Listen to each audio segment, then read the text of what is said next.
First off, I really want to thank the Theosophical Society for having me here. I really appreciate this, for this opportunity, and thanks for coming out. My hope for everybody here is that you pick something up from what I'm about to talk about today. I love dialogue. I know at the end of the talk, we'll have time for questions, and I know they only gave me 6 hours to talk, so, I'll try and fit it all in for you. But anyways, without further ado, let's get going. First, here's a legal disclaimer. You can't sue me. That's simple. But basically, I'm not an MD. I'm not a psychiatrist, a psychologist. As you'll soon find out, a lot of what we're going to be talking about is about emotions, about how emotions affect us, as people, what drives us. And I do work with a lot of doctors who specialize in what I do on the Western side of medicine that we team up and I refer to and work with. So anyways, let's talk first a little bit about me and about my story and why and how I got here on stage talking to you all. As John had mentioned, yes, I am a licensed acupuncturist. The MSOM, just for education, means I've been trained in herbs. It's a Master of Science in Oriental Medicine, fellow with the American Board of Oriental Medicine, and I hold an MBA from Dominican University. Trained in the U.S. and China.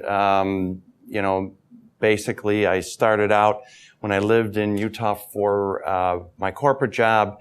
I always had exercise-induced asthma, and as a result, I needed other treatment because Western medicine wasn't helping. I used to do triathlons, and I was choking in the water, which is not a good thing to do. So, woman treated me for almost 6 months, cured me of it, and I said, I've always wanted to get into medicine. And I ended up approaching her and said, let's make a little deal here. I'll teach you business, how to grow your practice if you let me apprentice. She loved that idea, so I put in about 3 years of training, somewhere between 2,500 and 3,000 hours of side-by-side training with this woman. She specialized in mostly sports injuries, so we got to see a lot of the U.S. Olympic team, some Utah Jazz players at the time, and whatnot, and then some women's health. Moved back to Chicago for my job, and she calls me and she goes, hey, I'm going to China. Why don't you meet me out there? So I met her in Tianjin, China, trained at the first teaching hospital, came back, decided to go to school for this, and, well, the rest is history. Chronic pain since a teenager. My first job, well, actually my second job, my first job, I washed dishes in a banquet hall. That's an experience. But basically, I worked at a lumber company. And you can see I'm not a big guy, right? And carrying heavy loads of lumber and whatnot. And one day I was helping a customer load a garage door onto his roof. He dropped the door, and I saw this wave my whole back. I felt from all the way down from the pelvic bone up to the shoulders, just a total strain. So I can remember for literally months laying on the floor, sleeping on the floor to try and help the pain. That's what they always say. Well, we'll sleep on the floor. It'll go away. It'll go away. And it did. It would come and go. I would lift a little bit too much or twist in a weird way. The back would give out or the neck would give out and everything. And of course, in your youth, you do a lot of things because you think, I'm going to live forever, right? So let's do full contact fighting. That sounds like fun. Broken ribs and messed up jaws and fingers and being thrown on the ground. And, that rattles the body up quite a bit. And that just kind of led on to, my adult life. Living in Utah, I love to ski. Well, a few ski accidents there, car accidents, been shuffled around and whatnot. So, one of the things we're taught, especially in Western medicine, you hear a lot of is that, injuries and pain are cumulative. They start out, you fall down, okay, well, that could be an injury, right? Get into a car accident. Oh, there's another source of the pain, Let's take a look at you. Let's see, what's going on. And well, they come to find out several years ago, it was getting bad. I was getting severe neck spasms, back spasms. I suffered from migraines and everything. And keep in mind, I was a GM for Morton Salt. I ran companies for him and whatnot. And while running companies, I was also going to school for this. And this is all kind of significant in what I'm trying to explain. And it just kept escalating. So finally, when I was at Morton, it was our 5th downsizing. I left Morton, went on to do this full time. Bad back spasms, severe back spasms, neck spasms, migraines. I go on and on. Got an MRI. I was scared to death to get an MRI because I'm thinking, I already think I know what's going on here. And just of the lumbar area, they find 3 herniated discs in my back. One full blown right into the central canal, one blown to the left, one blown to the right, facet joint degeneration, disc degeneration, and severe spinal stenosis. So the doc looked at me and goes, you got the back of an 85-year-old. He goes, I don't see this in people your age. He was really concerned. He wanted me to do further testing. Let's look at possible surgery, microdiscectomy, fusion, blah, blah, blah. And I said, let me hold off. I'm going to Utah to do some backpacking. And he's like, no more than 10 pounds in that backpack. That's it. And I'm going, well, that's not going to happen. I go, but it's really odd. I go there and I go, I've hiked, I've jumped off of rocks, everything. I go, I have no back pain. It doesn't exist, Fast forward into now, I'm doing a lot better, and I'm going to get into how I help myself. Do I still have pain? Absolutely, I still have pain from time to time. This quote I love, and I interjected a couple quotes in here. It's from the Neijing Suwen. The Neijing Suwen is basically the original book on Chinese medicine. It's about 22 to 2,500 years old. It talks about, diagnosis, treatments, and whatnot. And basically, the channel, blood, and energy of a man will be affected and changed by terror, fright, anger, and fatigue, etc. Under these situations, if one has a strong body, his energy can be dredged and his sickness can be recovered. If his body is weak, the evil energy will hurt the body in the wake of it. Basically, what they're saying is that if you have a strong constitution, if you take care of yourself and you feel good and all of a sudden you fall ill and whatnot, well, they can dredge up that energy. They can get that energy back, make you feel good, okay, and you'll be okay. But if you're weak and you have a weak constitution and you get sick, it's going to keep going further. The one thing I want everybody to understand is we're all human beings. We're all dynamic individuals. Okay, we're all composed of cells. We're all composed of energy, of matter. We can change. Okay, we may not be like we were when we were 18, but we can still change. We can still have some type of vibrancy in our body.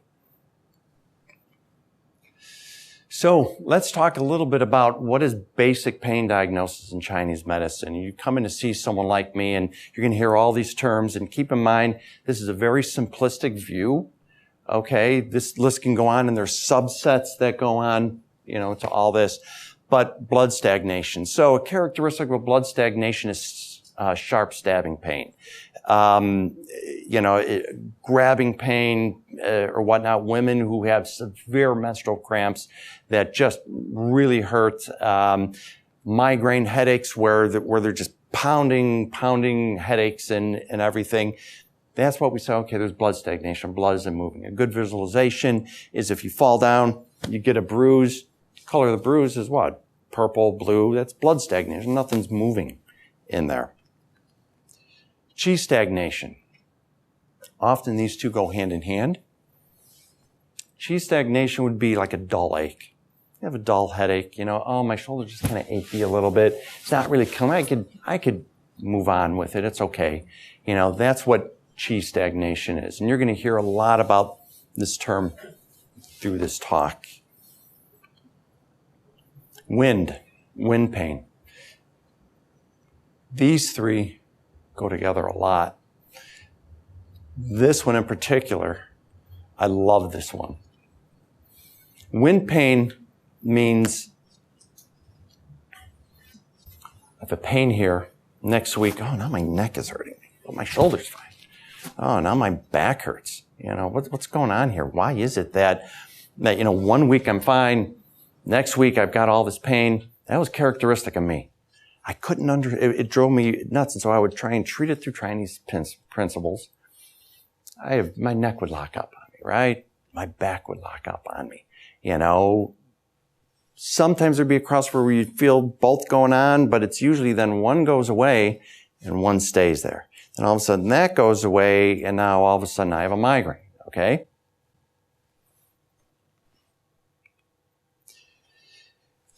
Wind, another characteristic of wind, by the way, a stroke.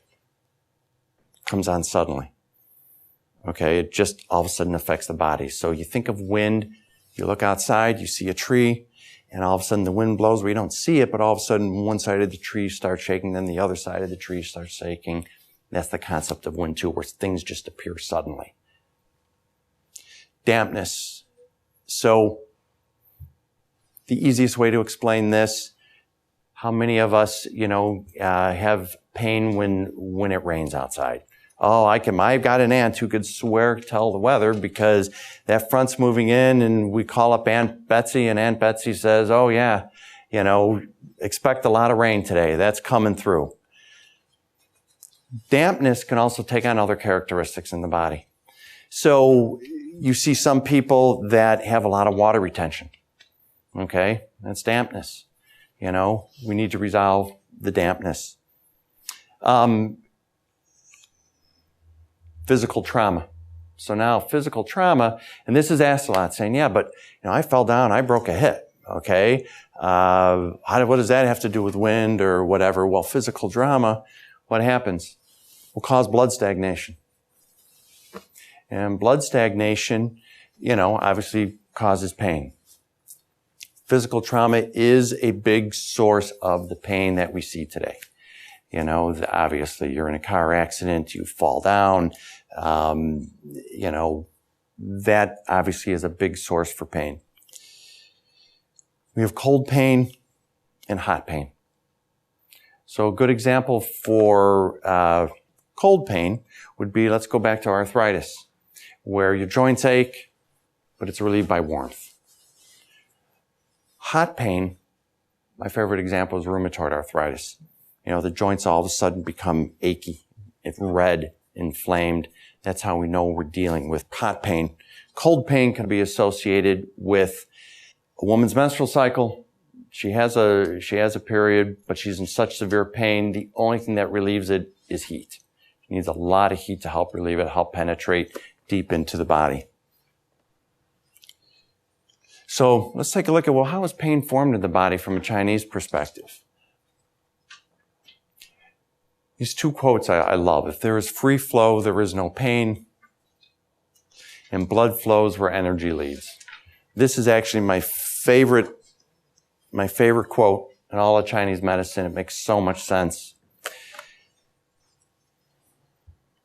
How many people here meditate or have ever meditated? Okay, great. How many people have had acupuncture? Besides my patients, but I know. Okay, good. So something that they teach us in school that we don't really talk too much about with patients is when we needle someone, it's our intent. What is our intent when we put that needle in? It's going to affect that patient. And for a while, I was like, yeah, okay, that sounds good. Just teach me the points, let me do it. I found, no, that's not the case. It really is intent. So when meditating, when you want to calm the body, relax the body, and I know you're much more of an expert on this, but if you have too much intent, you focus too much on a part of your body, chi and blood, everything's going to stagnate there. So if you're doing a basic relaxation where you're starting from the head, working all the way down and relaxing yourself, and you're like, oh yeah, I've got that tightness right here. Well, let's spend a little bit of time breathing through it and working through it, okay? Some people can become obsessive about it and focus too much on it, and it's going to stagnate, okay? Well, if chi starts to stagnate, what ends up happening is blood starts to stagnate. So chi is the energy. Think of chi as like it's pulling this blood through your body. And if it's weak, it's not going to be able to push it and move it. Okay? If it gets stuck somewhere, the blood's going to get stuck somewhere, and hence that's where you're going to get the pain. So what are the effects of chi and blood stagnation? Well, this is a real simple analogy. Think of this as like, a channel running through the body. You could think of it as like an artery running through the body. Think of this as like an organ in the body or the spine in the body. If you have free flow and everything's going fine, plants being watered, it's going to thrive. Wherever there's stagnation going on, okay, the areas of the body aren't going to get the life force that it needs to keep going. And life force, meaning blood, meaning energy, chi, all that, it's not going to get to where we want it to go. So now we're going to start talking about what we call the spirits of the body and everything. And we're going to talk a bit about Shen. And Shen is the spirit, we say, of the heart. Shen is also a broad term. So you've got these 5 main organs in Chinese medicine. I listed 4 of them that we're going to go over. I didn't go into the spleen because there's a lot of overplay on it. But basically, we say Shen is the governor of all of the organs of the body and governor of all the spirits of the body. It's the sum total of everything. There was a Taoist sage, Chengzu, who describes the heart as a reflecting pool. When this pool is calm and still, it is the mirror of heaven and earth, the glass of 10,000 things. When you meditate, what is one of the hopeful goals of meditation, right? Is to empty your mind, empty everything, and have complete stillness. Okay? When you're calm, when you're quiet, your heart, where the Shen resolves, is like a mirror. So imagine being at a lake. You see a mirror, a lake that's no wind. Okay? It's a mirror. You can see the mountains reflected in it. You can see the trees reflected in it. That's how we're supposed to be in a perfect world. This isn't a perfect world. There aren't unicorns and rainbows and stuff every day, but we can still strive to be to that point and learn to let things go. The heart is the residence of the mind, the Shen, like we talked about. The Shen is used to indicate the whole sphere of emotional, mental, and spiritual aspects of the human being. It's the sum total of everything in the body. All the emotions, all the thinking. And by the way, the brain doesn't exist in Chinese medicine. The brain is what we call a curious organ, or we also call it a reservoir of marrow for the kidneys and bone. All the emotions, all the thought processes are assigned to the different organs in Chinese medicine. So when you come in and see someone like myself, the reason why I'm asking you all these questions is what I'm actually doing is I'm trying to figure out which organ of the body there's a disharmony in and how I have to treat it. Okay? And not just with acupuncture, but with lifestyle changes, specific herbs, all this all falls into place for it. So the 5 functions affected by the state of the heart: mental activity, such as all emotions; consciousness, which is really important because now we're talking more about the conscious mind, and we'll be talking later about the subconscious mind; memory, thinking, sleep. So let's talk about some of the main organs involved in all this. Heart disorders, we call them Shen disturbances. So I'm going to start with the spirit level first, because the spirit level really guides what goes on physically with us. All right? It's like our intent. And a lot of times we've been programmed so much that we don't realize we do things the way we do or the way we respond to things because it's so deep rooted in the spirit. And so when we look at the heart and whatnot, usually, they don't have much soul to life. They can't tell what's right for them. They're ambivalent. It's like, there's no passion. There's no joy. Joy is the emotion of the heart. Too much joy is a disharmony, though. And people are like, well, how can you have too much joy? How can that be bad? Okay. Well, the best way to describe this is, if you ever look at the old movies, let's say in the 1930s and 40s, and you look at people who would be back then, the term was insane asylum. They always show them like laughing crazy, right? It's too much joy. It's the heart fire, we say, it's just blowing up, and it's like, oh my God, I'm just like, I'm in your face, laughing a lot. So some of the physical symptoms are, we see mood changes, take place in people, going back and forth, emotional roller coaster. They're like up and down, up and down. Anxiety, depression. These two go hand in hand, okay? Panic disorder, and of course I have anxiety twice. I really want to hammer that home because it does play a key role. Fatigue, but this one I love, wandering joint pain. Remember we talked about wind, okay? Liver. Liver is an interesting one because almost or just about everyone in this room has some kind of a liver disorder. And I don't mean don't run out to your doctor and say, oh my God, this guy said I've got a liver disorder. We got to go get it checked out. But from a spirit level, if you're just really timid, you don't have much direction, Obsession with injustice. I love this one. This I think is good. The rule followers. Okay? It's got to be this way. Okay? It's black and white. They won't bend. Some of the symptoms, of course, crossover. There's depression. It's what we call liver qi depression, liver qi stagnation taking place. Erratic emotions, repressed emotions. You hold them in, and it creates what we say this liver fire, this depressed liver heat that takes place in the body. And so some people who've got migraines that just flare up, red face and everything, liver fire. So we need to anchor it. Digestive issues, emotional issues. This I really like. I see this constantly in clinic.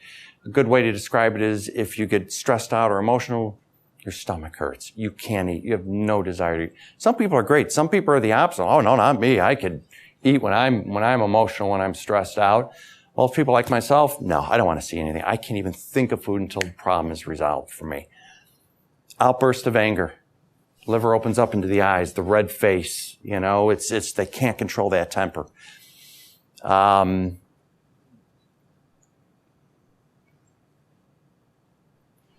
Liver qi stagnation, the biggest cause is unfulfilled desires. So think about that. The desire to be successful, the desire to be liked, not getting what you want. Okay, no matter what it is, whether it's a good intention or a bad intention. Liver qi stagnation. You're a student, you're working in class and you want that A. You don't get the A, or you're worried about getting this, so you're giving yourself migraines or neck pain all the time because your desire is being unfulfilled. Woman trying to conceive. I see this all the time. Unfulfilled desires. Kidney disorders. Z is the spirit, of the kidney. Lack of heroism, absolute despair. But this one I purposely bolded. Inability to face fears, which interferes with our expression of true self. So many people live life in fear. It limits them. Okay? The real you isn't expressed out. This is really important. The kidneys are in charge of reproduction in Chinese medicine. The kidneys are in charge of your immune system in Chinese medicine. The kidneys have yin and yang, fire and water. So as we age, we lose some fire, we lose some water. For women, they lose the water first. Hence, you see the menopausal symptoms, hot flashes, night sweats, dryness. Men, they tend to lose the yang first. And hence, you see, certain libido issues in men. You see quicker fatigue, harder to put on muscle. Kidneys are a big deal, obviously, in Chinese medicine, but fear is the big emotion in Chinese medicine. Think of when you get scared, you get scared and you wet yourself. It's the kidneys. They're not strong enough. Lack of willpower, sexual disturbances, sleep disturbances as well. The yin isn't there to calm you at night, relax you, quiet you. There has to be that balance between fire and water. The lung, which is the Po, is the spirit. Pain over the whole life, so your whole life you've always had pain. You've had to deal with some pain and whatnot your entire life. Extreme sensitivity to negativity. People, the emotion of the lungs is grief, by the way. And people can't take anything negative. They overreact a lot, okay? That's how we know we're dealing with a lung disorder when we talk to people. The common symptoms, of course, are obsessions, depression, OCD tendencies, things like this. Chronic tension and pain, especially over the span of a longer time, we'll see that.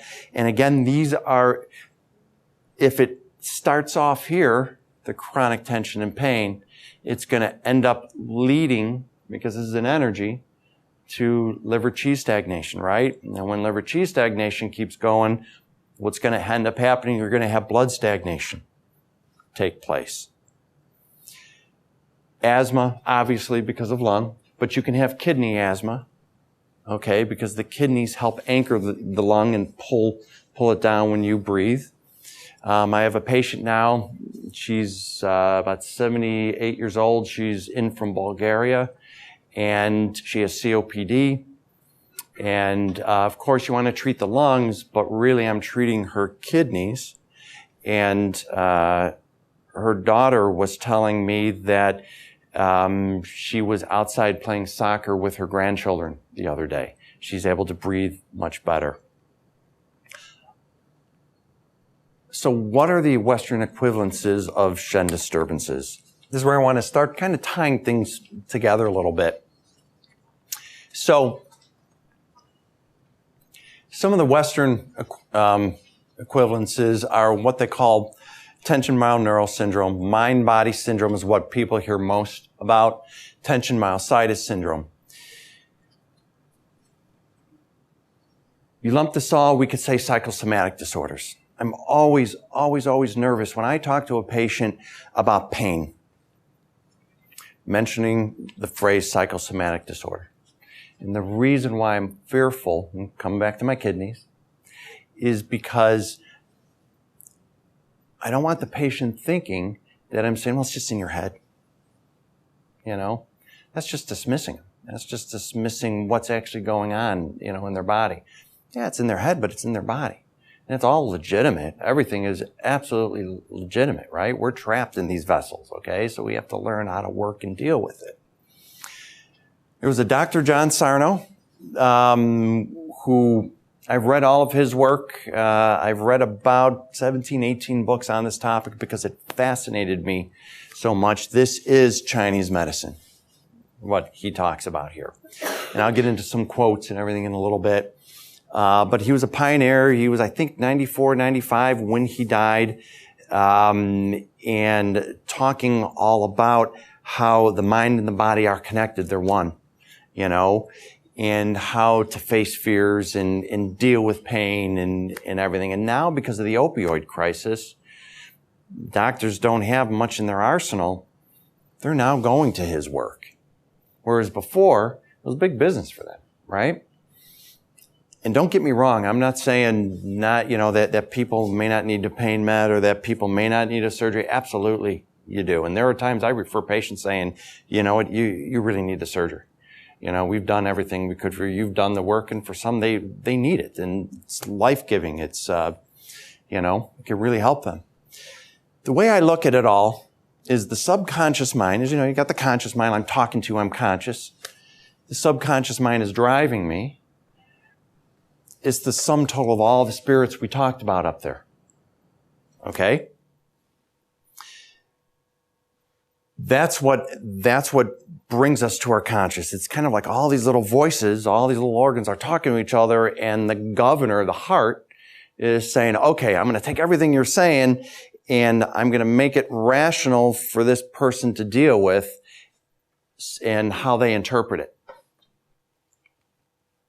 So what is mind-body syndrome? Well, basically, they say that there are three main emotions, okay, that the subconscious mind holds on to and deals with ever since birth. Fear, grief, and rage, okay? When you think about the organs that are involved with that. So what happens is the subconscious mind shuts off blood and oxygen to tendons, muscles, and nerves and creates pain. This is a very simplistic view. I mean, I could honestly teach an entire class just on this. Well, why would it do that? Well, it shuts off all this stuff, creates pain as a way to deflect us, refocus us. Okay? It's not uncommon that, I'll talk to a patient and they'll be like, yes, but, I injured myself. You're 100%. You injured yourself. I'm not discounting that at all. We treat the injury. The body, again, is dynamic. It heals itself. And sometimes it doesn't heal us perfectly like we would like, okay? We get operations or we're sent to physical therapy and, PT can only do so much. Also, the responsibility of the patient of not following through all the time on the PT and keeping it going and whatnot. That's going to affect us as well. But it's great at refocusing, really good at refocusing us. I like this quote, often rooted in depression and anxiety. Anxiety is an equivalent to pain, and pain is the anchor for anxiety. It's kind of like this dog chasing the tail kind of thing. If he doesn't deal, he will ultimately feel. This is from one of my favorite books, The Great Pain Deception. This completely changed my life, this book. I recommend it to most of my patients. It's not an easy book to read for some. It goes pretty deep. We're going to go into that in a little bit about self-help and everything. But in most of these cases, most people who deal with this and struggle with this, there is some anxiety, there is some depression without a doubt. They go hand in hand. It creates pain, and the pain itself can create anxiety. Think about it. When you're in pain, it's a struggle every day. And you think to yourself, my God, is this how I'm going to be for the rest of my life? I'm this age now, and I'm going to be like when I'm 60, when I'm 80, when am I going to be wheelchair? Your mind goes, and it goes. And it's doing this, and the deeper you start going down that dark rabbit hole, what ends up happening is you're not thinking about your marriage issues. You don't have to think about, making the bills every month. Your child's off doing drugs and you're worried about your child, it's a great distraction. Or even good stuff. I'll tell you, when my back's going to really start aching me, when I'm planning a vacation. Isn't that crazy? Think about this. You're planning, it's like a happy time, okay? I can't wait to get away. For me, it's too much. I'm running an extremely busy practice. Now I have to set up file folders for a week in advance for 200 patients, write notes for the acupuncturists, that are going to be covering my patients for me.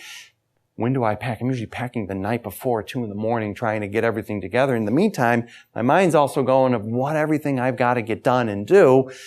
While I'm treating patients, I'm like, okay, I got to remember to pack, my shoes, my running shoes, or this or that, because of just time. Okay?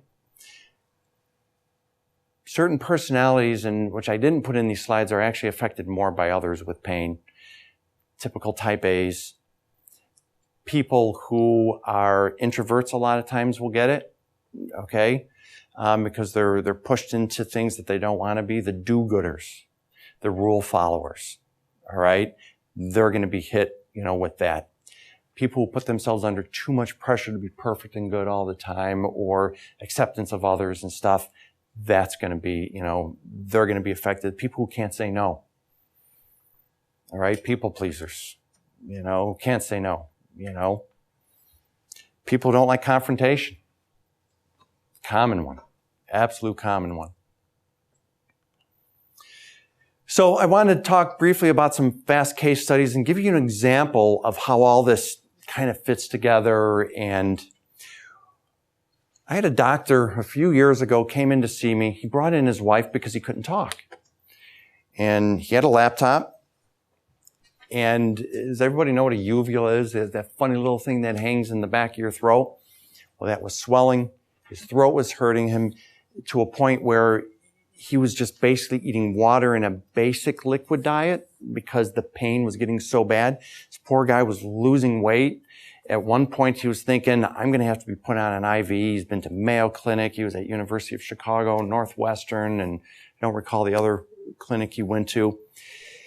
And I got to talking to him and doing a whole health history and everything. And one of the things I talk to people about is I ask them, well, what was your childhood like?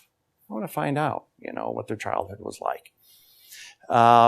He told me about, about his whole, childhood, but he doesn't really have much of a relationship with his dad. Okay.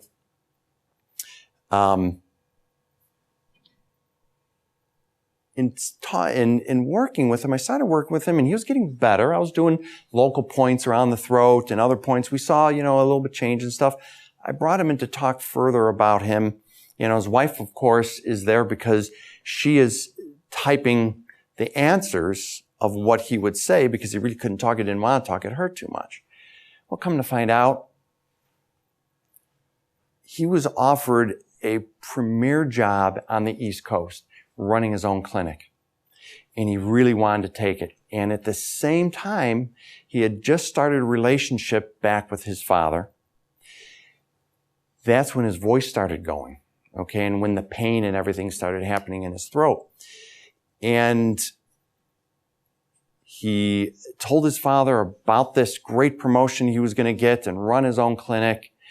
And he was looking for the acceptance of his dad. His dad looked at him and said, if you go there, the relationship we have is over with. So him being the good son, and everything, and wanted this relationship.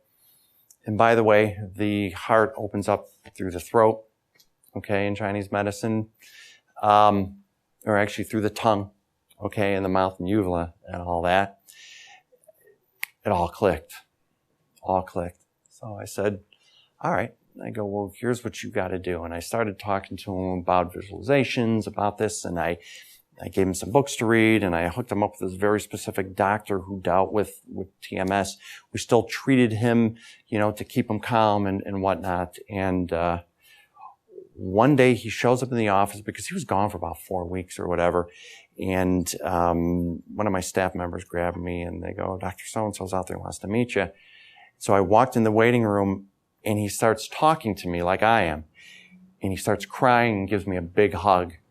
And he goes, I'm moving to the East Coast. He had told his dad he hadn't had the kidney strength, the fear, faced his fears. He told his dad, look, I love you. I want to have a relationship with you, but I got to live my life, You die tomorrow and I'm living your life. I'm not happy, So either support me as your child or not. And it changed him after that. I was really happy to hear that. This next one is a tough one. I had this beautiful 80-year-old woman come into my clinic, came in with a walker, sat down in front of me, and just started crying. And she goes, you're my last hope. And I said, how so? And she goes, I've been in severe pain for over 25 years. She showed me her MRIs and everything, multiple back surgeries, neck surgery, screws, plates, everything. And it didn't fix anything. She just kept getting, the pain just kept getting worse and worse. What ended up happening was, she was on some type of opioid, fentanyl patches, everything for those 20 years, trying to control the pain. It wasn't working. Did an intake on her, asked her about her personal life, about her family life, and, grew up in the Depression era and whatnot. And, because it was a tough childhood. It was a rough childhood. We didn't have much growing up. So I started treating her, and by about the second treatment or so, third treatment, she was getting better, but I had told her, I said, I want her reading, this book, The Great Pain Deception. Okay. And I mentioned another book to her too, but I didn't think she would be able to read that book because there's a lot in that book. About a week later, she comes in and she's laying on the table and she goes, I'm reading that book. And it's interesting. It's making me think about a lot of things. It's bringing up things that I thought I forgot about or wanted to forget about. And I said, yeah, how so? And all of a sudden she got really quiet before I needled her. And she goes, that's funny. I go, what? She goes, I thought about something that I really forgot about or wanted to forget about. And she starts telling me about when she was a child, she would help family members, help her in the basement, load up wood into their furnace. And then afterwards, and she was about 10 years old at the time, afterwards, how she was raped by family members. It just came out. She started crying and crying. Of course, I'm crying because I'm watching this beautiful 80-year-old woman crying, and kind of held her and talked to her and walked her through, all this. Put the needles in her, let her relax. The next week she comes in, and she comes in without a walker, without a cane, and she's standing there, and she starts kind of dancing, and I walk out, what's the matter? She goes, look, she goes, I have no pain. She goes, I haven't been on a pain med in a week. She faced her fears. That's what a lot of this is. We bury. We don't want to go to that dark place. And it's scary. And I'm not telling everyone to go out there and go do it today. No, sometimes you have to do it in little increments. Little increments. Remember we talked about another slide about expressing your true self? Your true self is buried. That inner child is still buried. Okay, because of traumas and everything that we've been through our life. So how did I become pain-free? Well, you want to talk about being a type A person, okay? Afraid to fail and whatnot. I have to prove to the world that I can do it. I can do it. I don't care. I don't care about my size. I'll go in and fight that guy who's twice my size, In school, wanted to be tops in the class because there was this inner need, inner desire that was missing in me that always was told, well, you're not good enough. Treating a woman, an attorney, very high-strung for severe vaginal pain. Couldn't have relations with her husband. And she starts, I'm treating her and everything. She's getting better. But she starts telling me about a pain clinic she wanted to visit. And I'm thinking, oh, this is a whole pain clinic on just drugs and stuff. Looked at it, researched it. After she told me about the whole program, I'm going, oh my God, this is Chinese medicine. It wasn't Chinese medicine, but this is Chinese medicine. And it was basically dealing with what Sarno talked about in his books, the mind-body syndrome. I literally called them up, said, get me in. It was like a 3-month waiting list. There was a particular doctor out of Northwestern. He's no longer there. He's independent now. Did some research. That's how I ran across this book and ran up a couple books. So me being type A, I had to get the books, read about it, learn about it. I wanted to become the expert on this because also I figured I could use this for my patients, okay? By the time I saw him, about 85% of my pain was pain-free. I was pain-free. He saw my MRI and he goes, yeah, I'll agree. He goes, this is one of the scariest MRIs I've ever seen. He goes, this is a scary MRI. He goes, do whatever you want. Don't worry about it. Don't worry about it. So applying the principles, treating myself differently, using a lot of heart points, mind calming points, facing stuff I did. And the way he explained it's a good point. Everybody's born with a different size cup in your life. Okay?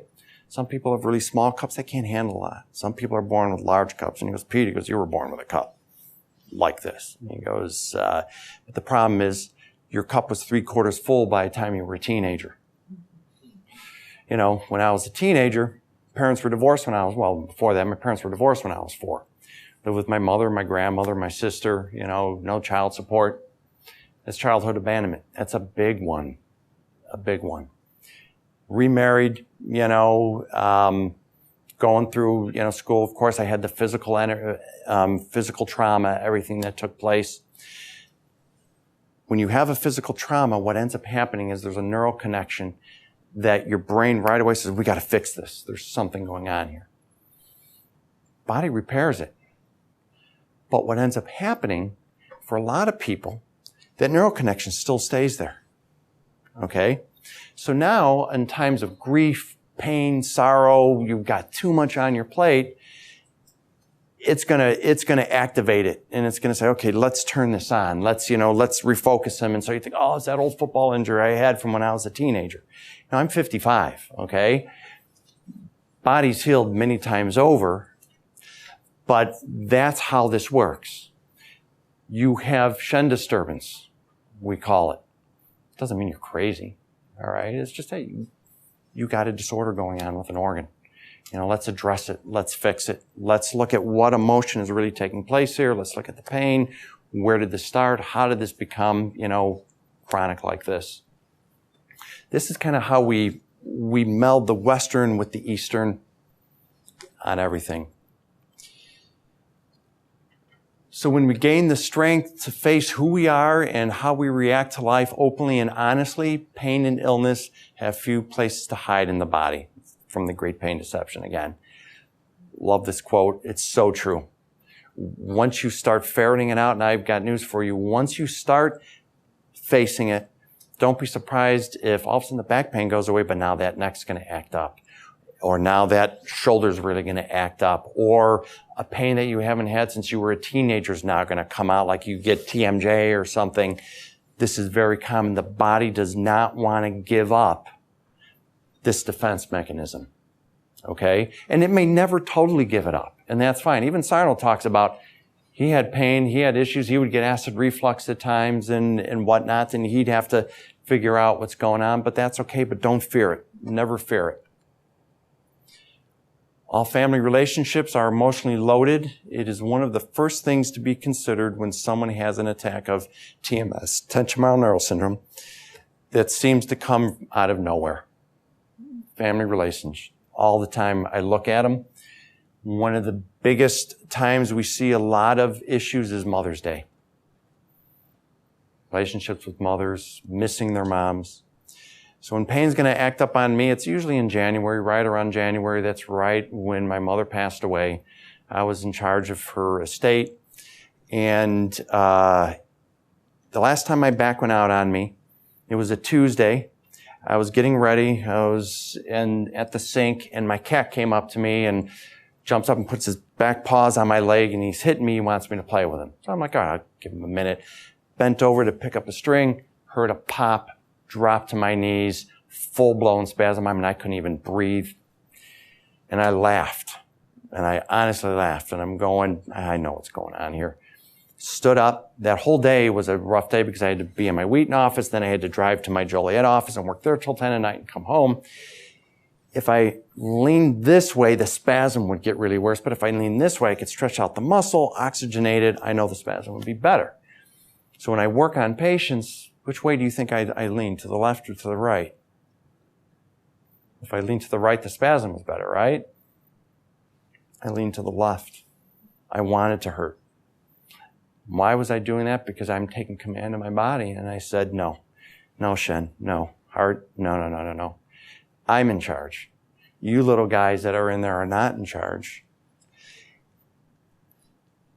You can't fear it. So what happens is when people fear the pain, fear the, having to go through it, they don't want it. They don't have the energy to keep pushing themselves through life. Face it. So how do we treat this? Well, these are the different ways we treat it. Acupuncture, direct or indirect treatments. Direct means if you have neck pain, I put the needles into your neck, we treat it. Indirect, which is what I typically use more for pain, is points that I'm going to use. So if you have neck pain, I'm going to treat your hand, for instance. It's a great refocusing technique. We're still getting blood flow to that tissue. Okay, it's still releasing painkillers in the tissue. Sarno and all the books will tell you, don't get chiropractic, don't get acupuncture, don't do exercises specific for back pain, because all you're doing is you're telling your body that, hey, there is something wrong here, so address it. It's going back to, remember when you meditate and you focus too much in one area, chi stagnation. Chi stagnation causes blood stagnation. We become obsessive. Lower abdominal breathing is one of the easiest things we can all do. And one of the things I recommend, and if you're more comfortable standing up, some people want to stay seated. The chest never moves, but the belly moves. So it's basically breathe in and out. That's it. In and out. I tell people, I want you to train yourselves so 24/7 This is how you're going to breathe for the rest of your life. If you're in your car driving, how you know you're doing it correctly is your seatbelt should get tight and loosen, tight and loosen. You're on a conference call, you're watching TV, remind yourself, no, I got to breathe. I got to breathe. Well, what does that do? It relaxes the sympathetic nervous system. Sympathetic nervous system takes you out of fight or flight. You're out of fight or flight. You have more blood flow to the areas of the body. Get angry. Take control of your body. Sarno talks a lot about this. Steve Ozanich talks about this. Other people talk about it. Sometimes you just have to get angry at it and scream at the pain, either verbally or internally, to tell it to go away and talk to it, talk to it, talk to it. Visualize before, during, and after sleep. This is one of my favorite things right here. I tell patients, go ahead and, at night as you're going to bed, I want you to start visualizing a lot of blood flow going to that affected area of the body. And I want you to imagine every detail possible, doing everything you would typically do if you weren't in pain. Okay? Make it as detail-oriented as possible. That is absolute key in what you do. So, if you imagine that, God, I love golfing, but I can't golf because I'm in so much pain, imagine yourself on the golf course. Imagine what the course smells like, what the green looks like, what your favorite hole is on the course, picking your favorite club and swinging effortlessly, and you have no pain whatsoever. Go to sleep and you wake up in the middle of the night and you're turning or whatever, go right back into the visualization. Keep saying how good you feel. Imagine the blood flow. And the same thing the first time when you wake up out of a sleep in the morning. And the reason why I'm saying this is, has anybody here ever had hypnosis? Okay. So they deal with the subconscious mind, and what do? Well, they want to get you relaxed so they could imprint. And that's all you're doing is imprinting. I had the fortunate opportunity of treating tons of Olympic athletes, professional athletes, and I'm fascinated. I ask them, I go, what separates you from a medal winner? What separates you from a professional? And they said, this. That's it. Just getting in someone's head. That's all it is. All it is.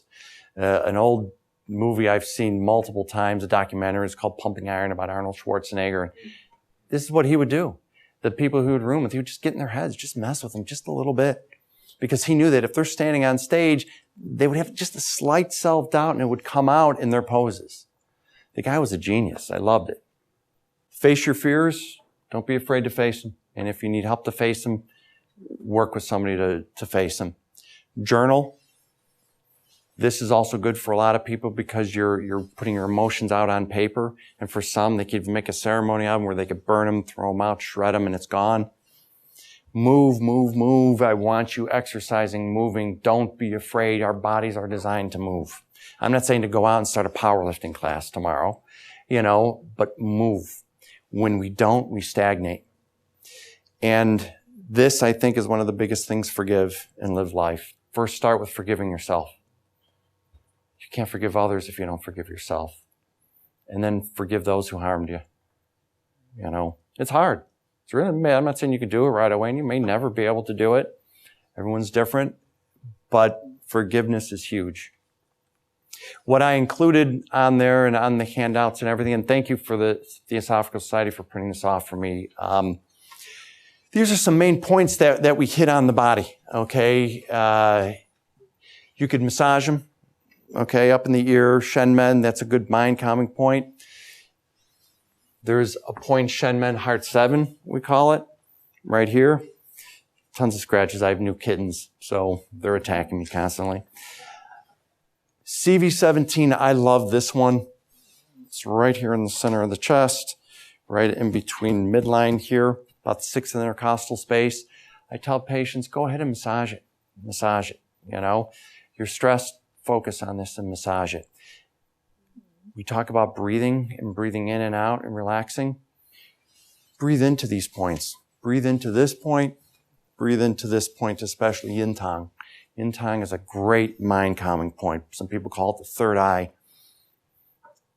Relax and breathe into it. Breathe in, breathe out. It opens up the heart. Open up that chest. Okay? This point right here, lung 5 in the crease on the side by the thumb. Okay, you'll see a tendon right in here. It's on the outside.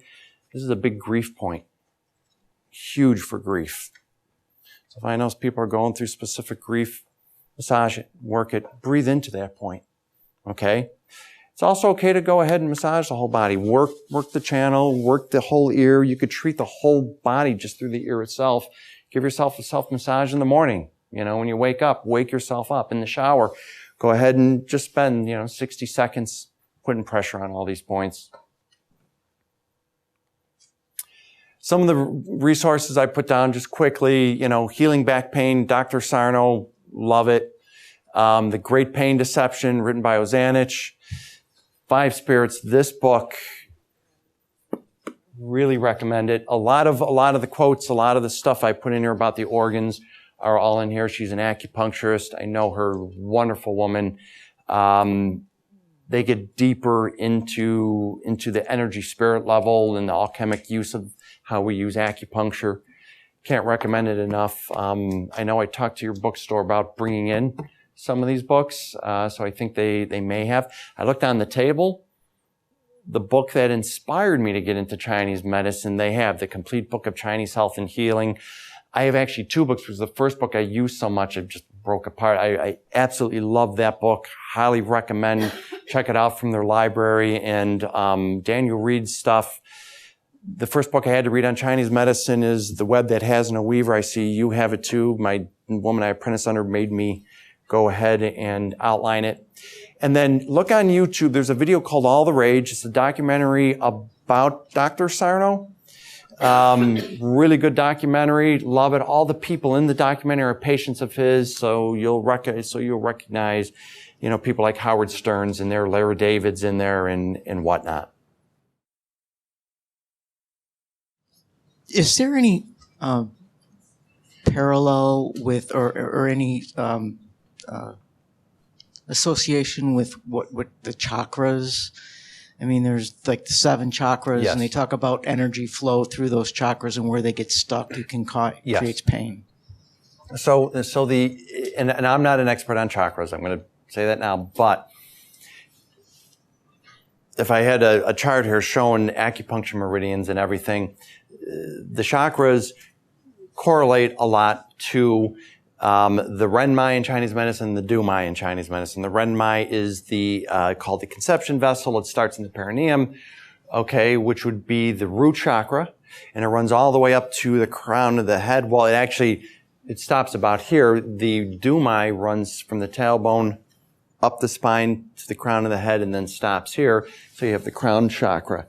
So there is a correlation between the two, kind of loosely, you work them. So if I work the crown, I'm working the crown chakra, but it's due 20 in Chinese medicine and whatnot. So when we affect these things, we're affecting also the chakras. We're looking for stagnation, much like they do in Ayurvedic medicine.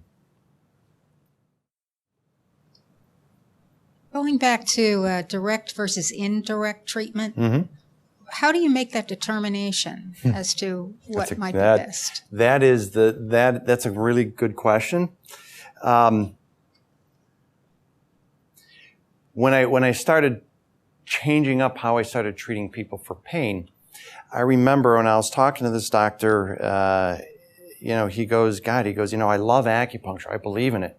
He goes, I have acupuncturists that work for me and everything. He goes, but I can't refer to acupuncturists who, for my pain patients, because it goes against the principles of, well, if we keep treating your elbow pain, well, then yes, there is something wrong with it. Okay? And especially I love when people wake up and I just woke up and my back's out. Okay? My God, what did I do? And they get an x-ray or they get an MRI. Well, that's because you have a bulging disc. Well, your disc didn't bulge when you were sleeping. Okay? Your subconscious mind's waking up and it's replaying all the stressful events. So I looked at him and I said, give me some time here, because I was having huge ethical dilemma in my practice going, all right, I feel great. Do I treat this pain directly or not? And if I don't, well, then, I could lose my practice and stuff. But I go, no, this doesn't make sense. So I'm trained in about 5 or 6 different styles of acupuncture. And I started using indirect treatments, going, let's do this. Let's refocus. Let's focus on that. And then we focus on this and this. And that's where we saw the changes right away with the patients. Now, some patients need to be treated directly. And I could usually tell when I'm talking to them what their personality's like. A lot of times, some people just think, well, he didn't really treat me because my pain's here and he's treating this part of my hand. What's going on here? And I'm going to know within a couple treatments if a distal treatment's working or not.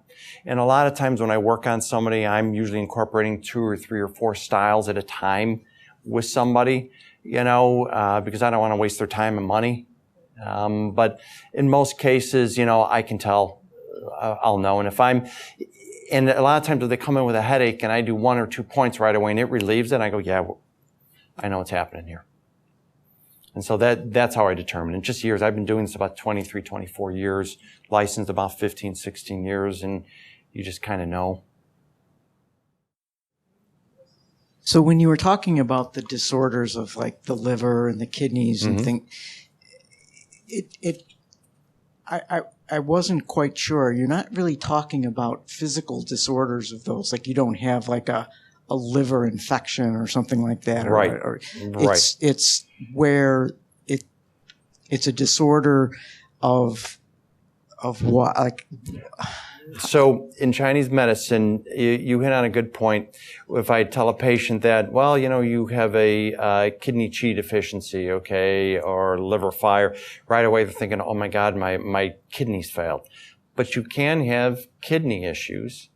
So you can have the physical issue of the organ itself, okay, but you can also have the energetic issue of that organ.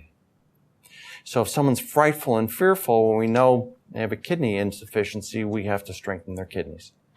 If someone comes in with a reproductive disorder and, I know it's strongly related to the kidneys, okay, a woman comes in with menopausal symptoms, okay, and a lot of dryness and hot flashes, well, I have to help the kidney into the body, the fluid of the body, to keep the fire in check a little bit. And so we're going after it that way. You can have both concurrently together, but we look at, well, what are the physical manifestations that this person's exhibiting when we treat them? And that's why I ask all those questions, because I'm trying to put them in saying, okay, if you have a heart disorder, oh, you've got a lot of anxiety, odds are it's a heart disorder, okay? If you're having insomnia, it's probably a spleen disorder, but the spleen and the heart work together. This is where it gets more convoluted, so to speak. And the disorder is the energy is the disruption. issue you're coming in to see me for. Okay? That's exactly right. It's the issue you're coming in to see me for. So if you have digestive disorders, I'll probably first look at the spleen. Okay, but then I have to look at the liver, because if you're a stressful person, well, the liver is also known as the mother organ, the spleen is the child organ, and the parent organ can overbear on the child because maybe the child's too weak. So when you get stressed out, you don't feel like eating. So a lot of people are like, oh, well, then we got to strengthen that spleen so it can handle that. You can strengthen it all you want, but if you don't pacify the liver, it's always going to be too overbearing on that child. Listening. There's a question from someone who's watching through the internet. Can you elaborate on what TMS is? So TMS stands for tension myositis syndrome. Some people call it tension myoneural syndrome. That's a term that was coined by Dr. John Sarno. That's when we talk a lot about psychosomatic disorders, mind-body disorders. That's really what TMS is. I know if you look up TMS on the internet, it'll come up something about magnets or whatnot. So that's really, really what it is. I'm curious what your practice, how do you incorporate herbs or nutrition or other aspects of the health? So when a patient comes in, we assess them. Not everybody gets herbs. Everybody gets nutrition, okay? Because remember, if you go back to that first slide when they talked about the inner body being strong and constitution and everything. Well, it's a lot more than just treating the mind all the time too. If you're not taking care of yourself physically, and eating properly, well, then you don't have the energy to get better. So when a patient comes in, we do an intake on them, and then typically second or third treatment, we sit them down, and that's when we cover diet with them, tell them what type of vitamins or supplements or nutraceuticals I think you should be on. And then if they need herbs, then we put them on herbs. When I do a lot with fertility, we're doing things to help with egg quality, helping with blood flow and whatnot. When we're dealing with, pain, I don't give a lot of herbs for pain because we've had a lot of people get better now without needing the herbs, but there are some that need it. We have patients that have, hip replacement, knee replacement, so we treat them afterwards to help them recover quicker, after the surgery. So yeah, for that, we'll probably, put them on herb formulas and everything for it, migraines, digestive issues, that kind of stuff. Lately, CBD oil is being used a lot. Mm-hmm. What's your take on that? I'm asked this question in fact, I was probably asked this question at least 3 times today. I'm not an expert on CBD oil. I don't really have too much of an issue. The only time I have issues with the latest trend is when it becomes a cure-all for everything. Pain, I do know it's got great resources for pain, for assisting with cancer, side effects of cancer, trying to find a good, reputable maker of it, that's something I can't help you with. I do have patients who are on it, who swear by it, who love it. Great. Try it. Our health is a journey because what may work for you may not work for you.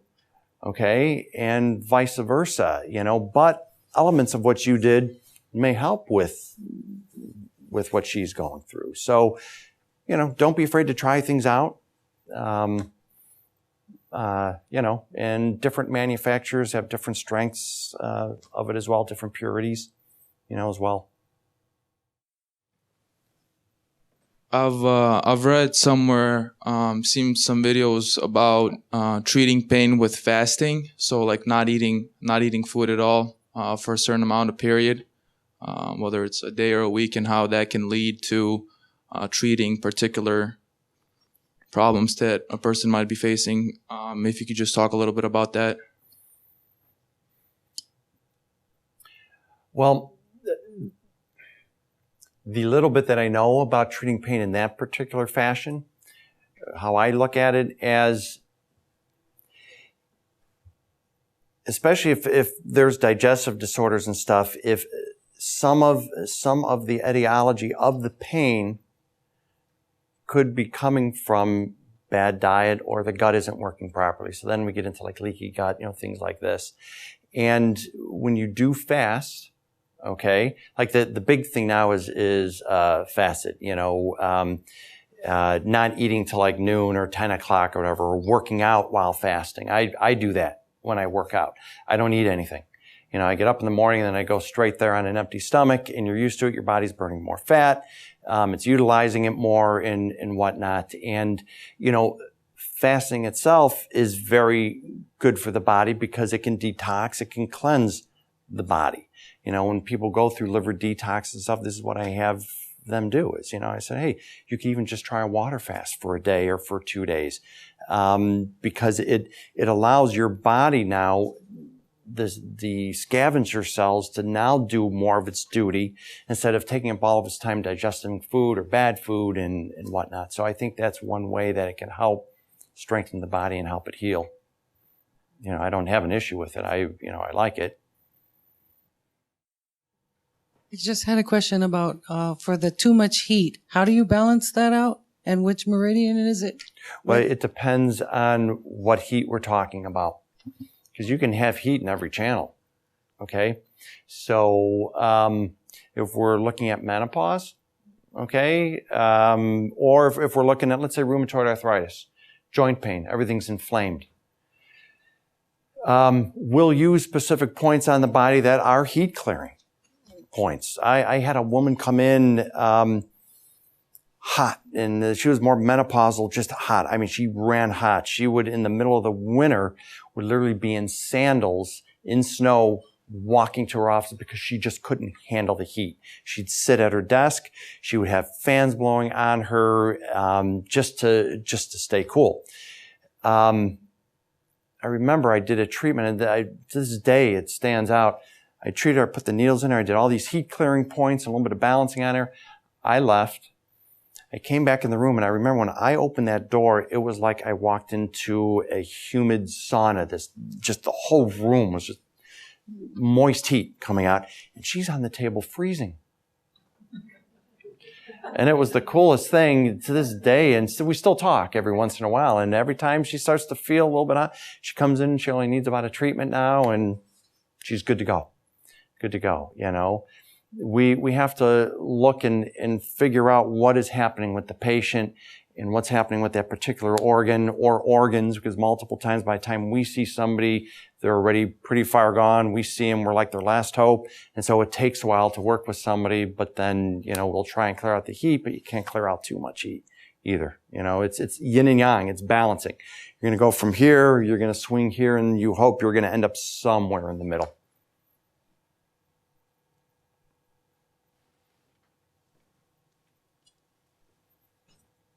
Now, I know you mentioned meditation, but you also have your patients do Qigong or Tai Chi?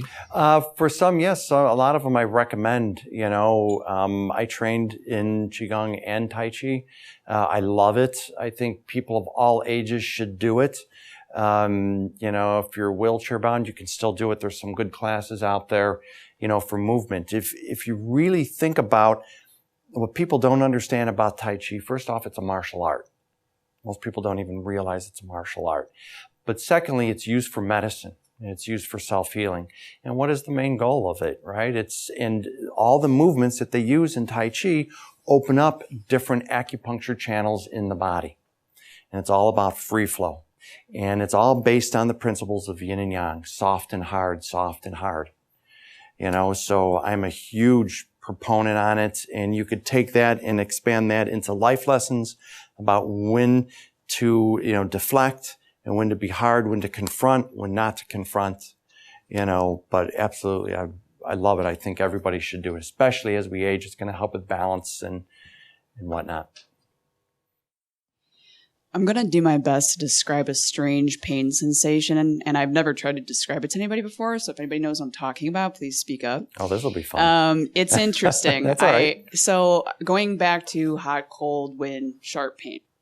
Occasionally I'll get sharp pain that pulsates in two random parts of my body at the exact same time. So I'll have like a point in my foot and a point in my neck where all of a sudden they'll both, like, it's like a spiky, sharp pain, and it'll pulse a few times, then it'll go away. And then the next day is two other random parts of my body. It'll be like a toe and like my rib or something. It's just the strangest thing. And I'm like, what is the connection here? It's just 2 points and they change. And I don't know if that makes any sense to anybody, but I've experienced that my whole life and I can never explain it. It makes sense to me. Okay. That's wind. Remember when we were talking about wind? That's basically wind, basically. But it goes a little bit deeper. I could maybe explain it from a Western point of view and an Eastern point of view. Okay, so from an Eastern point of view, it's wind. The sharp stabbing pain, you're looking at, well, possible blood stagnation, you know, a little thing like that. Western point of view, sometimes it's just an odd neural connection, neuron firing. Okay, it also depends on where it is. So if you describe that, you know, it started here and then I also feel on my foot, well, that could be the liver channel that's affected. Okay. Oh, then tomorrow, now it's, you know, here and here. Well, that's large intestine channel, you know, that's affected. So that's not uncommon. You know, we'll see that. And sometimes, you know, our bodies aren't perfect. They misfire at times. Also, you know, look at what's going on in your life at that point. You know, it's stressful. Are you thinking about too much? Do you have too much going on?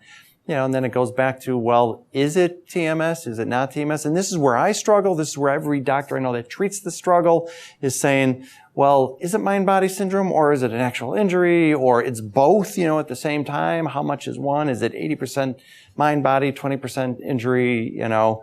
But that would be a classic case of a wind, like a fast-moving storm, let's say, come through.